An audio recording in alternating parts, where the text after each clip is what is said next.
You know, I have a hard time reading, and it's not like you make fun of me, but I need something with moving pictures and sounds to go by in order to tell a story these days.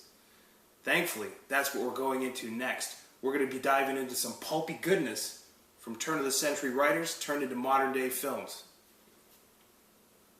Yeah. Okay. Quick sit-up, stand-up break.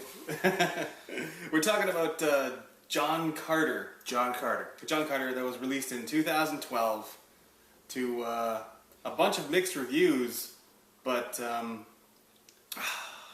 actually I really like this movie. I do too, and you know, it's one of those things, I don't really pay attention to too much of popular review sites. I'm not one to really base what I watch on, you know, what other people say generally. I watch what the hell I want. Mm-hmm. And John Carter looked like something that was right up my alley, so, you know, I didn't go to see it in the theaters. I saw it about a year ago in the worst possible way, feeling sick as hell, and, you know, I just couldn't get into it. Mm-hmm. And it took some time. Like, I've watched it a couple times since, and we just recently just finished this up tonight. Right. And boy, what a great movie. I just say you look really intense with your new shaved head on camera, though. I'd say that. More aerodynamic. I think it also makes me look chubby. Reduces drag. Yeah, reduces drag but increases chub. So yeah, this movie is based on a series of books that was like released in 1917 onwards. Yeah, it was kind of serialized before that, like by like Edgar Rice Burroughs. Edgar Rice Burroughs was the original author of the story of John Carter. He also wrote Tarzan. Yeah, mm-hmm. He had some good ideas, and you know, to start off the whole pulp movement, like we're gonna be working on more than a few films. I think this was a great place to start because it has everything. Yeah, it might actually be the original pulp stuff. It certainly has a feel for it. Like it blends westerns, it blends sci-fi, action, adventure, fantasy, true love, love. Yeah, man, there's a lot of stuff going on, and this movie got a lot of mixed reviews.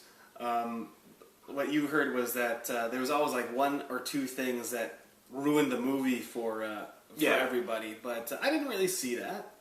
I saw as this is kind of nothing but pluses. I from start to finish, I couldn't really find a gripe. I think the cast started off very well. Like they chose a lot of great actors to do parts, and what you could easily be forgotten in. It's like a big CGI, big budget movie, so you bring in as many people as possible to fill the small parts and the voiceover roles and stuff like that. Mm-hmm. But it all works.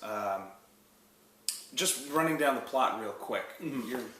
You're the man of the hour. Well, basically what happens is this guy John Carter, who's kind of like an ex-Confederate cavalryman. He's got a good reputation as being, you know, like a hard as nails soldier. You know, he kicked a lot of ass back in the day. Good with a blade, good with a sword. Mm-hmm. He wanders into the wrong cave at the right time, mm-hmm. and gets transported to Mars.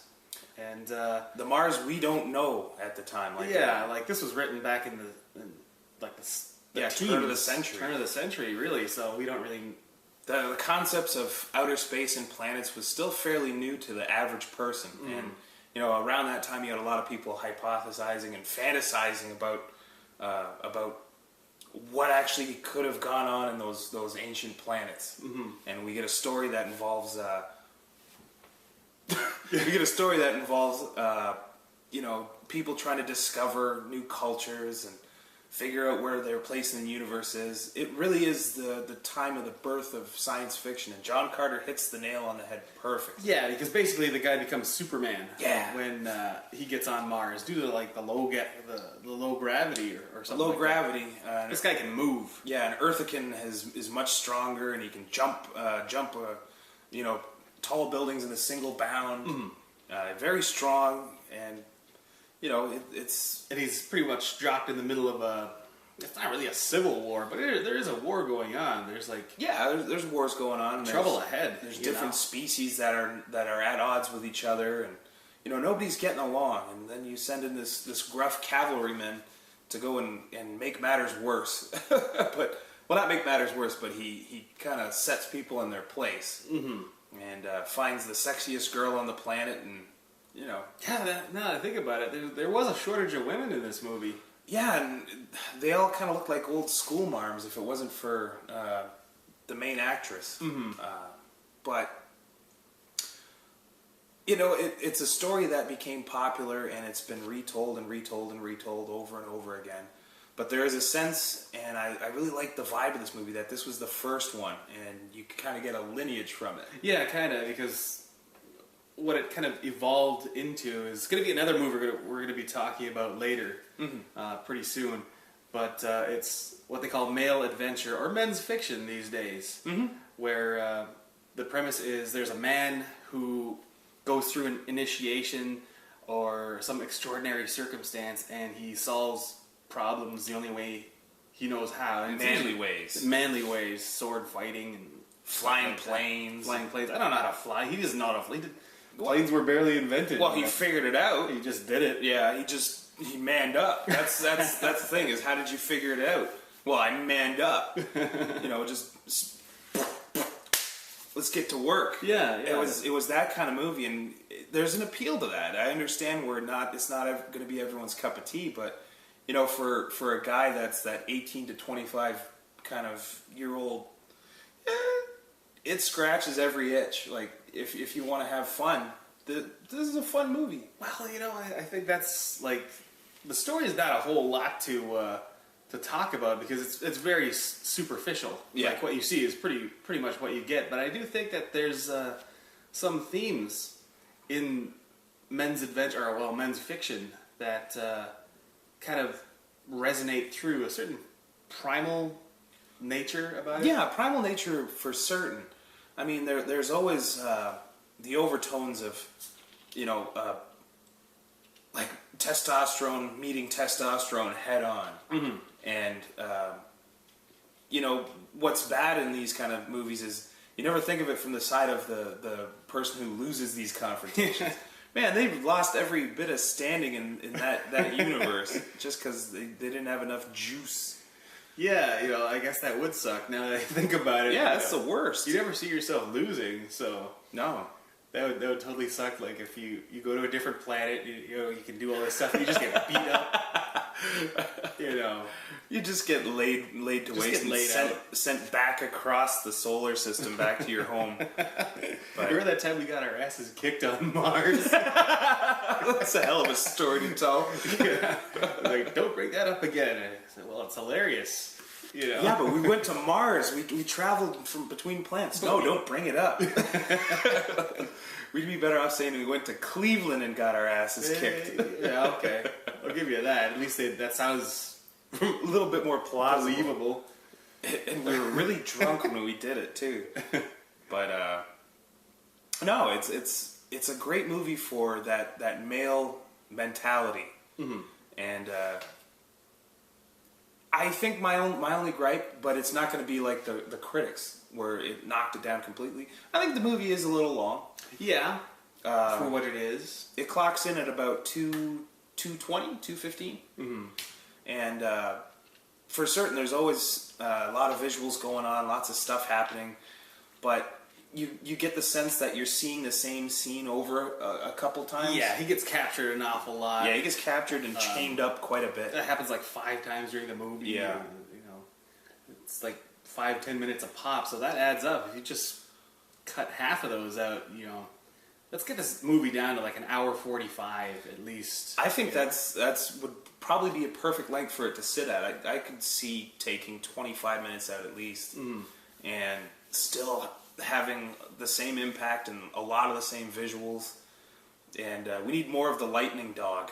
Yeah, that thing was that was ridiculous. That was my scene stealer, or show stealer for me. I wanted to see more of John Carter's pet alien dog. Yeah, it's like little. Well, it's not little. It's like Sonic the Hedgehog, man. Yeah, it's just flying around the place. It was one of my favorite parts in the movie, especially when he gets in the fight too. You see this little thing come flying out of nowhere and just it was perfect. but a lot of high points in the movie. I got absolutely nothing bad to say about it, really. Like, horrible. No, it was actually really good. I liked all the costumes. A lot of it, weirdly enough, made sense. Stuff Well, like you're that. on a desert planet. You're gonna dress like a desert person. Yeah, and everything was really cool. Yeah, I liked it. I even liked all the swords and stuff too. Like usually those can get a little crazy in sci-fi movies, sci-fi fantasy movies. But it was basically just a bunch of machete fights. Like, I love that design. I like. It's a pretty brutal world when you think about it. It It's is. like, there's only like 3 types of people on the world, and we're all interested in machete fights. It's kind of their baseball. Yeah. It's like Or the fighting pits. why is everything to the death here in this world? There's enough people to go around. I guess to the death is like high stakes. It's like the Super Bowl of this place. If it's not to the death, it's not worth watching.